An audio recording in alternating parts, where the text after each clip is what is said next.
Halo teman-teman, baiklah di video kali ini saya akan mencoba menjelaskan tentang sistem informasi.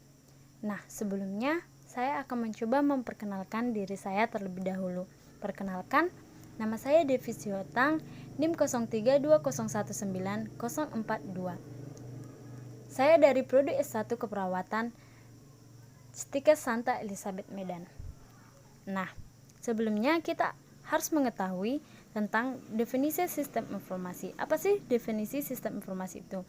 Nah, informasi adalah data yang diolah menjadi bentuk yang lebih berguna dan lebih berarti bagi penerima sumber informasi. Nah, menurut Gordon B. Davis, informasi adalah data yang telah diolah menjadi suatu bentuk yang penting bagi si penerima dan mempunyai nilai nyata atau yang dapat dirasakan dalam keputusan-keputusan yang akan datang. Jadi, informasi ini adalah sebuah data di mana data tersebut berisi suatu kejadian-kejadian yang telah terjadi pada saat tertentu. Adapun komponen-komponen dari sistem informasi, yang pertama sekali itu yaitu blok masukan ataupun input blok. Yang dimana masuknya itu yaitu segala masukan yang kita masukkan ke dalam data ataupun informasi.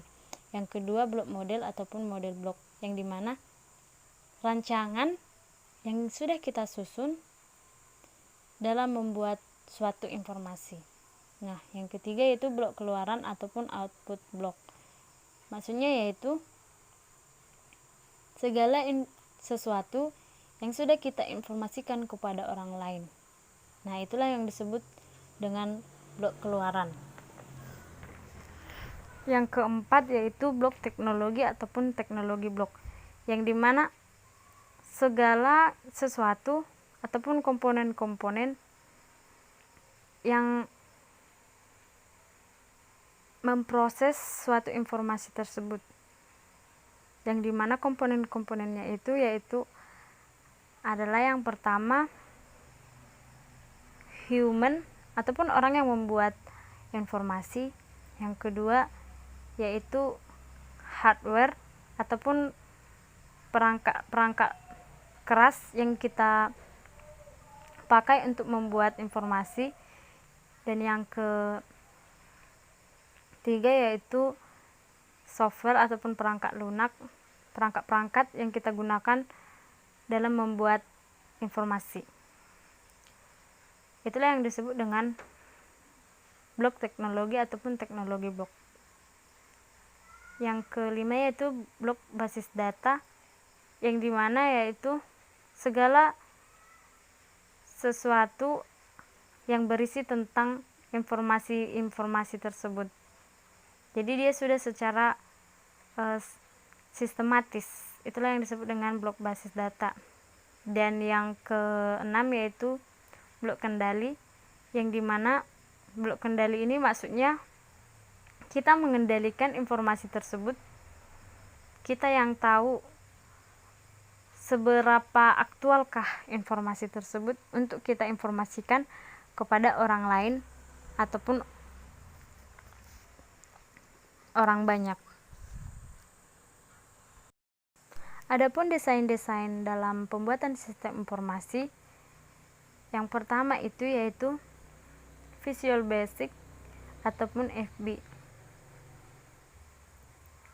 yang dimana Visual Basic adalah lingkungan pemrograman dari Microsoft, di mana programmer menggunakan desain grafis untuk memilih dan memodifikasi bagian yang dipilih sebelum dilakukan kode yang ditulis dalam bahasa pemrograman basic, yang dimana maksudnya data-data yang kita gunakan tadi kita olah di sebuah Microsoft ataupun perangkat lunak, dan kita modifikasi, dan sebelum kita lakukan kode dalam pemrograman basic, ataupun misalnya kita membuat sebuah data di Excel. kan itu menggunakan banyak simbol-simbol supaya data kita itu lebih akurat lagi dan kita tidak capek untuk menulisnya secara manual seperti itu.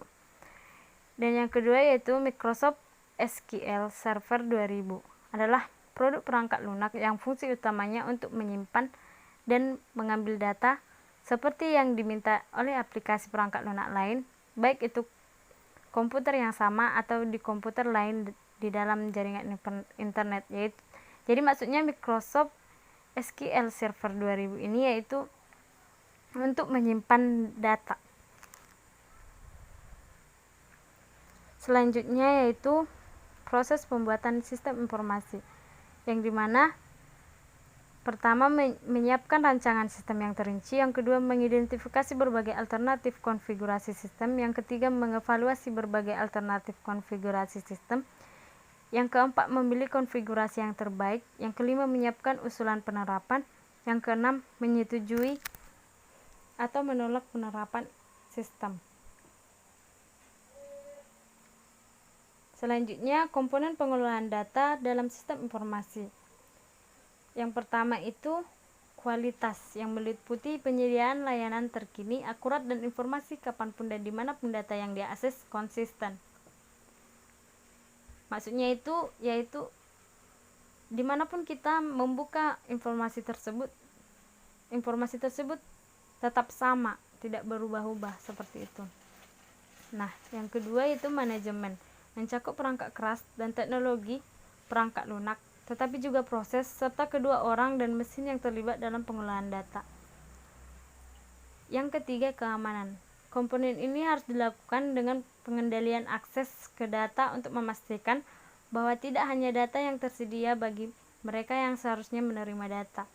Jadi maksudnya keamanan ini yaitu informasi yang kita berikan itu tepat sasaran. Jadi kan ada informasi itu bersifat rahasia, jadi ada keamanan dalam sistem informasi tersebut, ada kendali. Kita mengendalikan informasi tersebut, kita berikan kepada siapa, seperti itu. Dan yang keempat yaitu intelijensi business, yaitu komponen yang harus dilakukan dengan memanfaatkan data untuk menghasilkan informasi yang lebih baik, informasi yang lebih lengkap dan lebih bermanfaat. Nah, selanjutnya kesuksesan sistem informasi. Adapun kesuksesan dari sistem informasi itu, yang pertama sekali ada kualitas informasi. Kemudian kualitas sistem. Jadi kualitas dari informasi dan kualitas sistem akan dirasakan oleh pengguna ataupun kepuasan pemakai. Nah, setelah itu terjadilah dampak individual, yang dimana setelah saya menerima informasi, saya merasakan dampak dari informasi tersebut.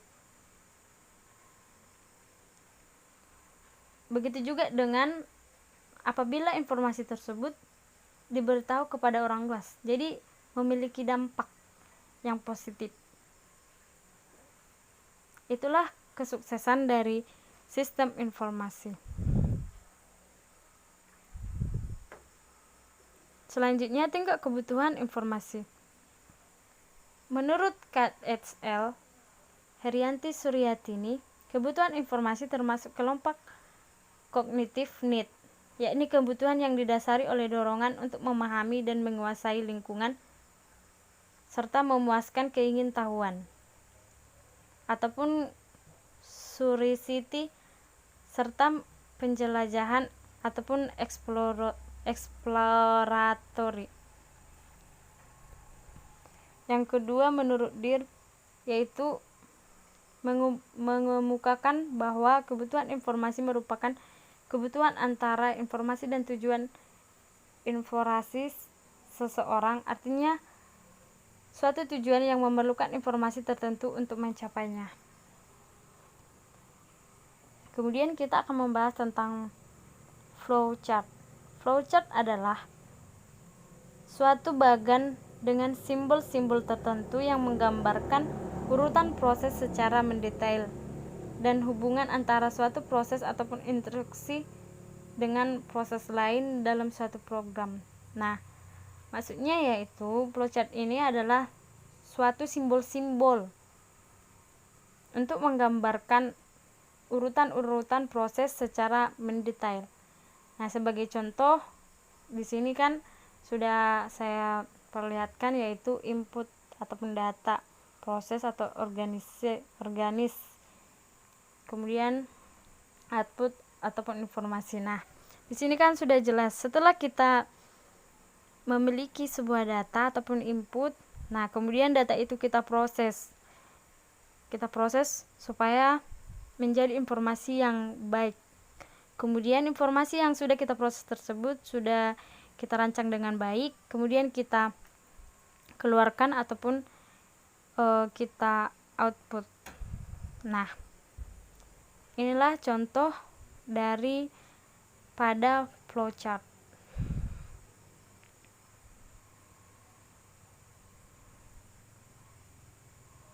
Kesimpulan. Nah, baik. Kesimpulannya, keberhasilan pelaksanaan suatu sistem bergantung pada sumber daya yang mendukung sistem tersebut. Nah, betul sekali ya teman-teman. Saat kita mengumpulkan data, memproses data itu, apabila sesuatu yang kita inginkan untuk membuat data itu lebih baik tidak ada, pasti data tersebut tidak akan terancang dengan baik, dan informasi yang kita berikan kepada orang lain pasti akan memiliki kekurangan. Nah, menemukan bahwa kesuksesan suatu sistem informasi dapat dipresentasikan dengan karakteristik kualitas dari sistem informasi itu sendiri ataupun sistem kualitas output, dan sistem informasi ataupun informasi quality, penggunaan terhadap output ataupun use, respon pengguna terhadap sistem informasi atau user satisfaction, pengaruh sistem informasi terhadap kebiasaan pengguna individual ataupun impact pengguna ataupun individual impact, dan pengaruhnya terhadap kinerja organisasi ataupun organization impact. Nah, keberhasilan dalam pelaksanaan suatu sistem itu juga diukur dari kualitas informasi itu, yang dimana informasi kita itu memiliki dampak kepada orang-orang yang telah mendengarkan informasi kita tersebut ataupun mengetahui informasi yang kita berikan tersebut. Nah, itulah penjelasan mengenai sistem informasi. Jadi, apabila penjelasan saya ada yang kurang ataupun menurut teman-teman tidak seperti itu, tidak seharusnya seperti itu, teman-teman dapat memberikan saran ataupun memberikan pertanyaan apabila teman-teman tidak jelas dengan apa yang saya jelaskan.